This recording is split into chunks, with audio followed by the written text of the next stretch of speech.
evening, friends. This is your host to welcome you through the creaking door into the inner sanctum. Come in.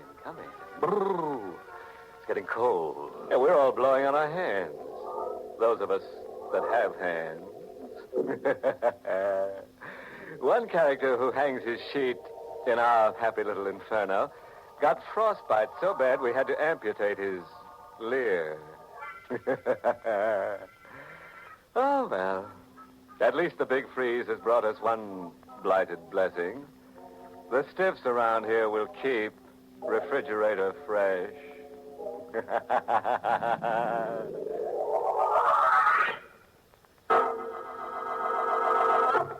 Tonight's Inner Sanctum mystery, Murder Faces East, was written by John Robert and stars Karl Swenson in the role of Steve with Charlotte Holland as Selina. Tonight's candidate for oblivion is a chap whose hobby is collecting nightmares. Oblivion comes with a crash when our boy discovers an idol is no idle jest. Hang on, everybody, and we'll fill in the gory details. We're in a gloomy cell of a city prison in San Francisco. On the edge of a lower bunk, sitting with bowed head, is a man, a recent arrest. He's still dressed in street clothes. His tie is missing, so are his suspenders, confiscated as a precaution against suicide. His eyes fix intently on the stone floor, as if trying to stare a blind spot out of his vision. And his mouth twists into a distorted curve of amusement. I've got $1 million. I can't even buy a tie or a pair of suspenders or even 5 cents worth of freedom. Began for me with a penny postcard in the mail. Selina, my wife, read the card to me over the breakfast table. Public auction of the estate of Hanson Brokaw. Rare Oriental treasures, masks, statuary, talisman. I went. Some fellas play chess or collect stamps. I hobbied in Orientalism. Selina came along to see that my blood pressure didn't pop bids out of my mouth or to bankrupt us for a month. 100 lots had been sold, a parade of bronzes, ceramics, and brocades that were the haunting fascination of the Orient. Lot number 101 on the platform was a bronze Hindu idol, small, 6 inches high, with a sardonic grin that looked real, as if a human laughing face had been frozen into a bronze mold. Number 101, a Hindu idol. Bid lively, folks. $50. 75. Steve, you're mad. No, I want it, Selina. Not over 100, darling. We can't afford it. $75. $100 now. 100. I hesitated. And then the idol decided it for me. I watched it move subtly, just for my eyes. It moved to the east, toward my aisle position, compelling me, as if an invisible string was drawn between us. $200! Steve! 200 once, 200 twice. Sold to Mr. Kavanagh. I owned the Hindu idol. At the close of the sale, Selina and I were leaving when a man approached us, a gaunt, swarthy man with hollowed-out cheeks, wearing an eastern fez. Mr. Kavanagh. Yes? I am told you are the fortunate purchaser of the laughing idol. What about it? It was my intention to buy it, but I arrived too late. My car was delayed in traffic. Oh, that's too bad. Better luck next time. Perhaps I can be lucky this time. If you will sell the idol to me. Oh, I don't think so. The Honorable Hanson Brokaw, its late owner, was found mysteriously killed. An ancient Burmese axe embedded in his skull. Oh, why do you want the idol? Like the late Mr. Brokaw, I am a collector. Oh. I will pay you a very handsome profit. How much? $5,000. No sale, mister. No sale at any price. Outside, we were hurrying up a deserted side street, me clutching the idol, when the promise of things to come began in a rush. $5,000, Steve. He offered you a fortune. No, I couldn't sell it. Don't ask me why, Selena. I just couldn't. Rifle shot. Came from across the street. Someone firing down from an open window. Quick, come on. Duck into the alley.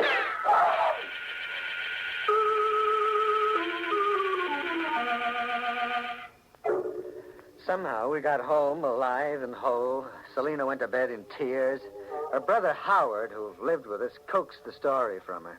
I hate to play patsy between a man and his wife, Steve, but isn't possession of that idol kind of borrowing trouble?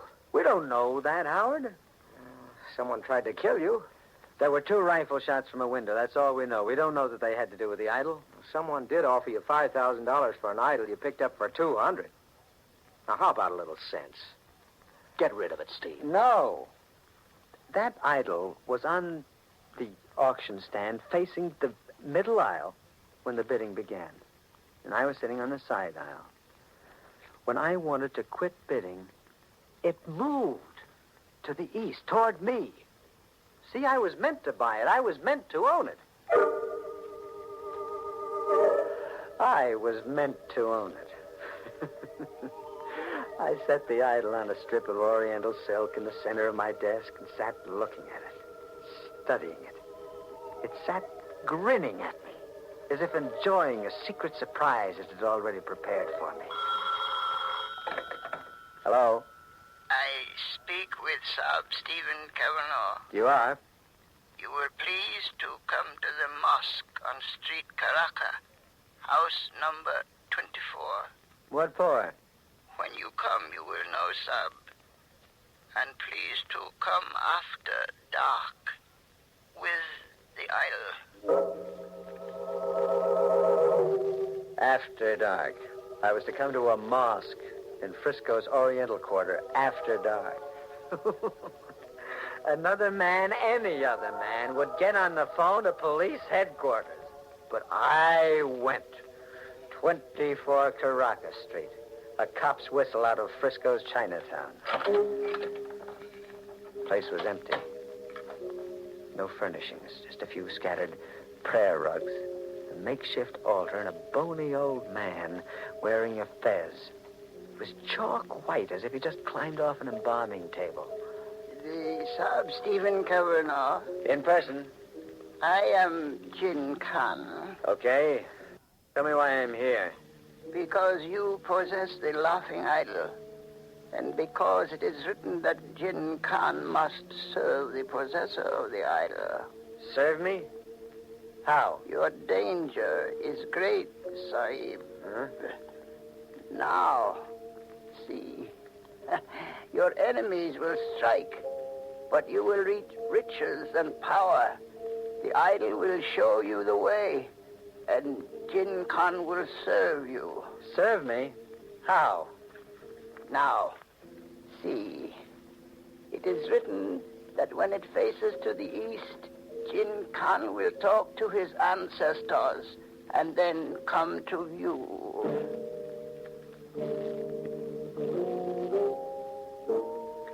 I wrapped the idol up and left.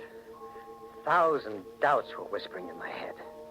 Outside, I had to pinch myself to remember that I was in the States. Everybody had closed up shop and gone home. The street was deserted, not a sound. Except a cat's whining meow. And then I got a sample of what Jin Khan had meant by your danger is great. The first I knew of it was a cold breeze whistling an inch past my head. A sharp-edged instrument had narrowly shaved me and buried into a building side. It was an ancient Burmese axe, 1 inch closer, and I would have been dead.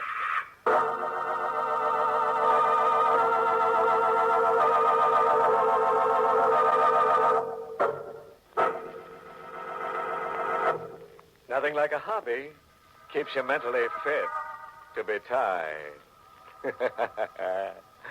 But what gives? A chap buys an auction sales bargain and some creep applauds him with a blast of gunfire.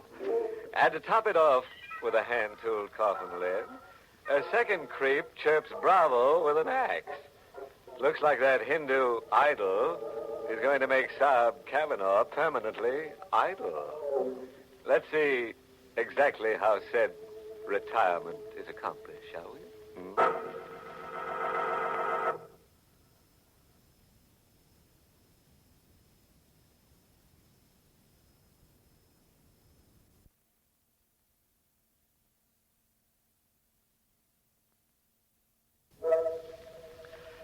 I sat around at home for days with the idol right in my view.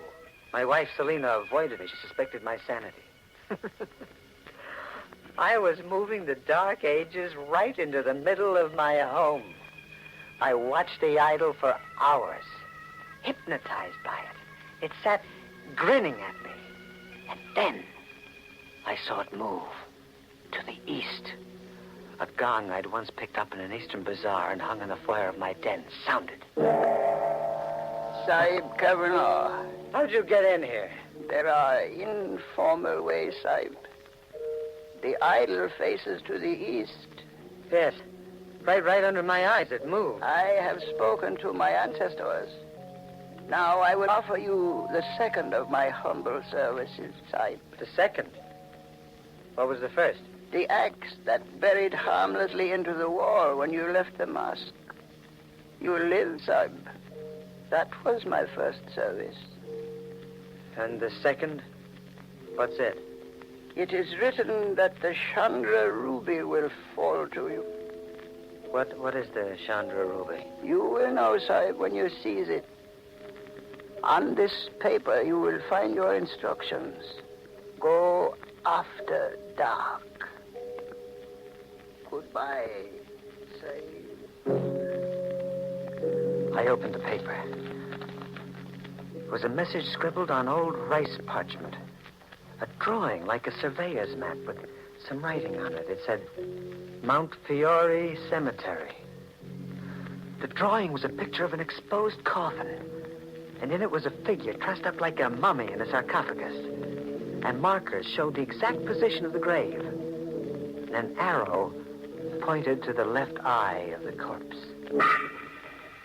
That night after dark, I stole into the Mount Fiore Cemetery.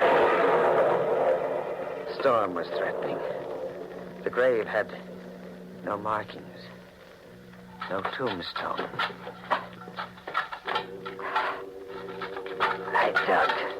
I dug 4 feet down. I reached the coffin.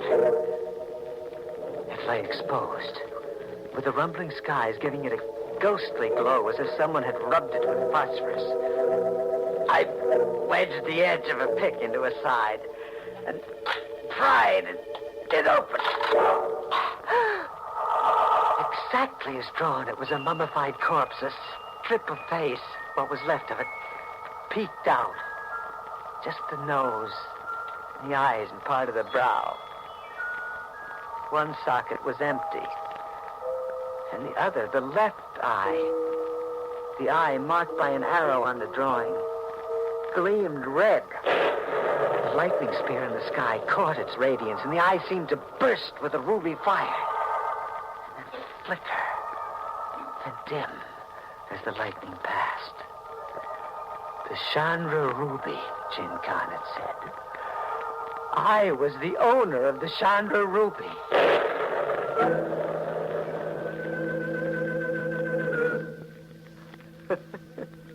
A rare Oriental ruby set in the skull of a corpse.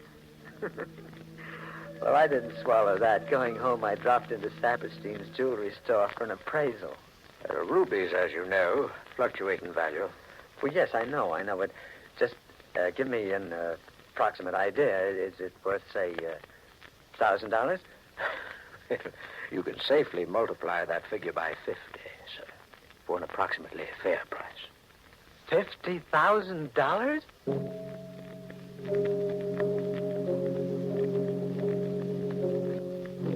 For days, I hardly slept watching that idol. And then on the 4th day, the idol moved again to the east. I have spoken with my ancestors. It is written that you will reach great wealth and power. But first, an unhappy task awaits you, Sahib. Oh, an unhappy task? You must kill to save yourself. Kill? Yes, Sahib. Who do I have to kill? Your wife. Kill Selena? No, that's insane. Why? To save yourself. Her hatred for you rages in her mind like a fever. Her wish to destroy you is overwhelming. Selena kill me? No, I don't believe that. It is so written. Search her mind, Sahib, and you will know. Search her mind and convince yourself. Jin was gone. Murderer or be murdered. That was something to swallow. Search her mind, Jin Khan. It said twice as if there were a clue in his speech. Search her mind. How? How was I to search her mind so that I could know? I thought about it hard all through the evening. And then, her diary. Selena kept a diary faithfully. I found her diary in a drawer of the night table. Selena was fast asleep. I thumbed through it noiselessly, reading into Selena's secret mind. Jin Khan was right. Selena lived only to hate me. A page written just a day before proved it. The unbearable agony of life with Steve. The bleak, sick days and the terror. When he touches me, I wither and fall away. One day I will destroy him. I must, or be destroyed. Destroy. Or be destroyed. Murder. Or be murdered. I stared over at Selena, and then something, the intensity of my thinking maybe, awakened her. Steve. Steve, you've been prying into my diary. No, not into your diary, into your mind. I've been prying into your secret mind. Steve, what's come over you? A revelation. What? I have been living with a fraud, a murdering fraud. Steve, you're out of your mind. Kill or be killed. Do you hear, Selena? Marriage boils down to a comical simplification. Kill or be killed. Murder or be murdered. Isn't it funny, Selena, huh? No, please, Steve, no!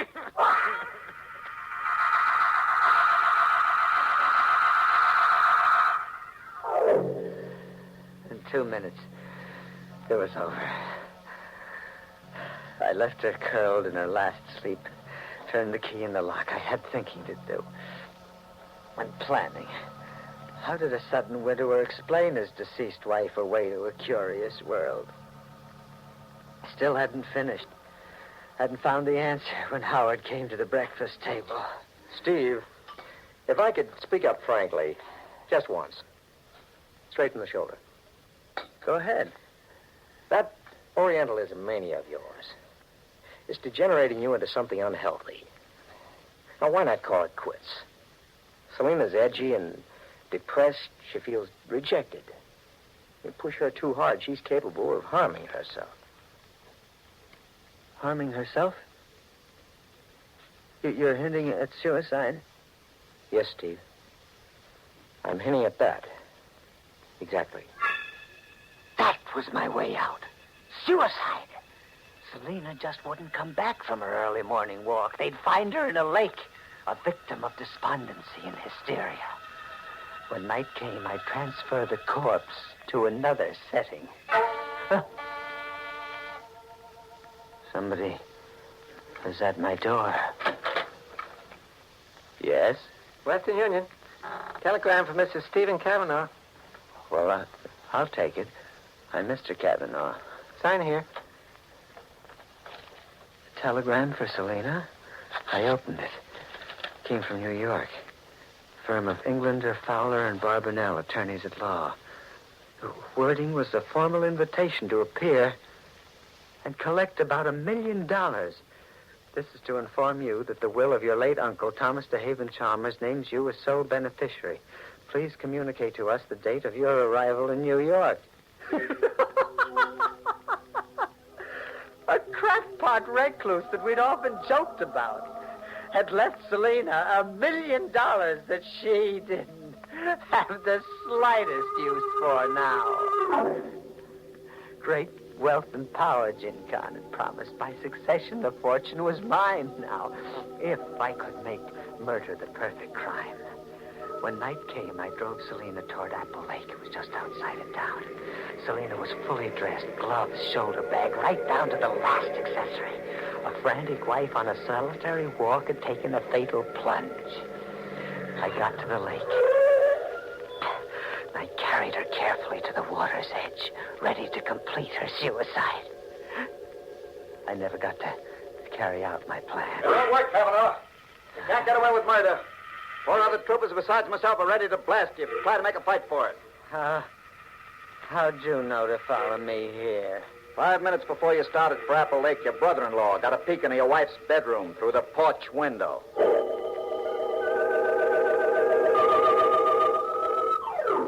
I'm in a city prison on the first lap that leads to the electric chair. Kavanaugh. Yeah?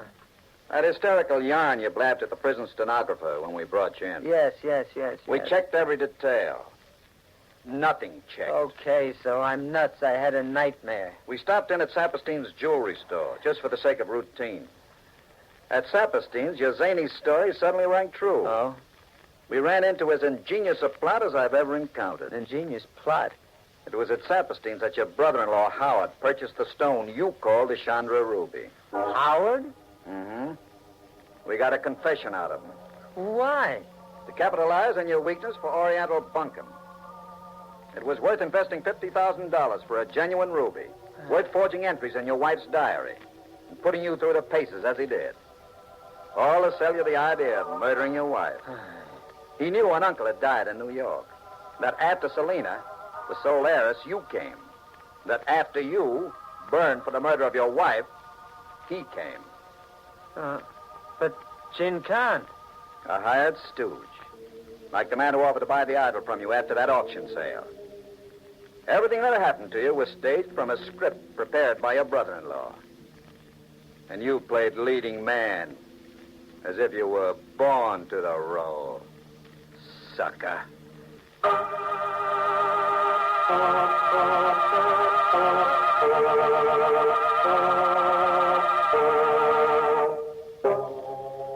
An Oriental onion peeler once remarked, Examine your relative carefully, Bub. What looks like an in-law might actually be an outlaw. anyhow, it's an ill win. Me. There's nothing like an auction sale to pass the time.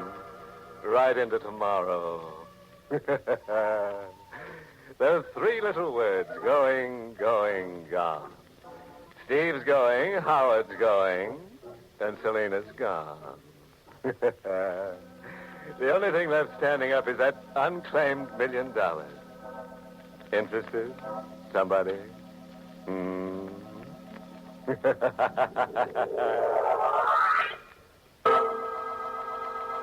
the United States Armed Forces Radio Service, the voice of information and education.